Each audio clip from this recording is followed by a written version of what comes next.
ദേശീയ ചലച്ചിത്ര പുരസ്കാരത്തിൽ നിന്ന് മുൻ പ്രധാനമന്ത്രി ഇന്ദിരാഗാന്ധിയുടെയും അഭിനേത്രി നർഗീസ് ദത്തിന്റെയും പേരുകൾ വെട്ടിമാറ്റി കേന്ദ്ര സർക്കാർ. മികച്ച നവാഗത ചിത്രങ്ങൾക്ക് നൽകുന്ന ഇന്ദിരാഗാന്ധി പുരസ്കാരത്തിന്റെയും ദേശീയ ഉദ്ഗ്രഥനത്തെക്കുറിച്ചുള്ള മികച്ച ഫീച്ചർ ഫിലിമിനുള്ള നർഗീസ് ദത്ത് പുരസ്കാരത്തിന്റെയും പേരുകളാണ് മാറ്റിയത്.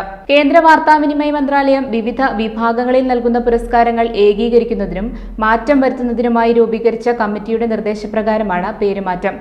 ഇതിനു പുറമെ ദാദാസാഹേബ് ഫാൽക്കെ അവാർഡ് ഉൾപ്പെടെയുള്ള പുരസ്കാരങ്ങളുടെ തുക ഉയർത്താനും നിർദ്ദേശം നൽകിയിട്ടുണ്ട്. വിവിധ പുരസ്കാരങ്ങൾ സംയോജിപ്പിക്കുകയും ചില കാറ്റഗറികൾ പുതുതായി ഉൾപ്പെടുത്തുകയും ചെയ്തിട്ടുണ്ട്.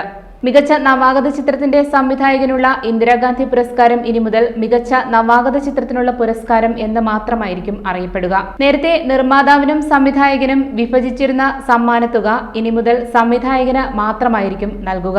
ദേശീയോദ്ഗ്രഥനത്തിനുള്ള മികച്ച ഫീച്ചർ ഫിലിമിനുള്ള നർഗീസ് ദത്ത് പുരസ്കാരം ഇനി മുതൽ ദേശീയവും സാമൂഹികവും പരിസ്ഥിതികവുമായ മൂല്യങ്ങൾ പ്രോത്സാഹിപ്പിക്കുന്ന മികച്ച ഫീച്ചർ ഫിലിം പുരസ്കാരം എന്നായിരിക്കും അറിയപ്പെടുക.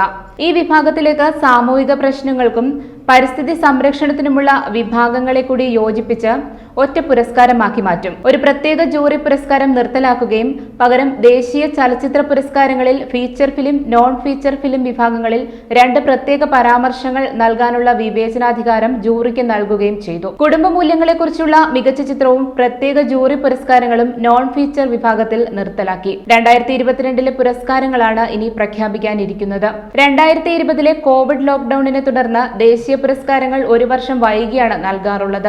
ദേശീയ പുരസ്കാരങ്ങളിലെ പ്രധാന മാറ്റങ്ങൾ ഇവയാണ്.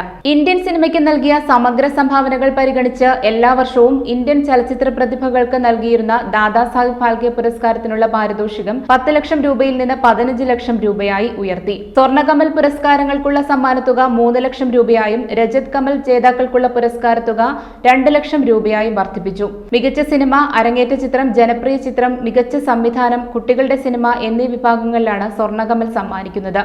ദേശീയ സാമൂഹിക പരിസ്ഥിതിക മൂല്യങ്ങൾ പ്രോത്സാഹിപ്പിക്കുന്ന മികച്ച ഫീച്ചർ ഫിലിം, അഭിനയം, മികച്ച തിരക്കഥ, സംഗീതം തുടങ്ങിയ വിഭാഗങ്ങളിലെ വിജയികൾക്കാണ് രജത് കമൽ സമ്മാനിക്കുക. Location, sound recordist, sound designer, final mixed ട്രാക്കിന്റെ റെക്കോർഡിസ്റ്റ് എന്നിവരെ ആദരിക്കുന്ന 3 ഉപവിഭാഗങ്ങളുള്ള മികച്ച ഓഡിയോഗ്രാഫി വിഭാഗത്തിലായിരിക്കും ഇനി മുതൽ പുരസ്കാരങ്ങൾ നൽകുക.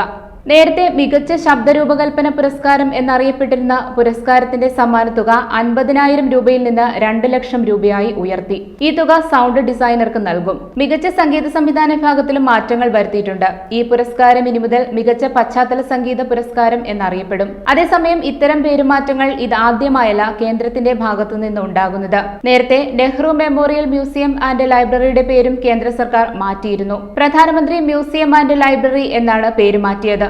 ഇന്ത്യയുടെ ആദ്യ പ്രധാനമന്ത്രിയുടെ ഔദ്യോഗിക വസതിയായിരുന്ന തീൻമൂർത്തി ഭവനിൽ പുനരുദ്ധാരണ പ്രവൃത്തികളുടെ ഭാഗമായി 2 വർഷം മുമ്പാണ് മ്യൂസിയം പണി കഴിപ്പിച്ചത്. കേന്ദ്ര സർക്കാരിന്റെ ചുവടുപിടിച്ച് ഉത്തർപ്രദേശ് സർക്കാരും പേരുമാറ്റം നടത്താനുള്ള നീക്കത്തിലാണ്.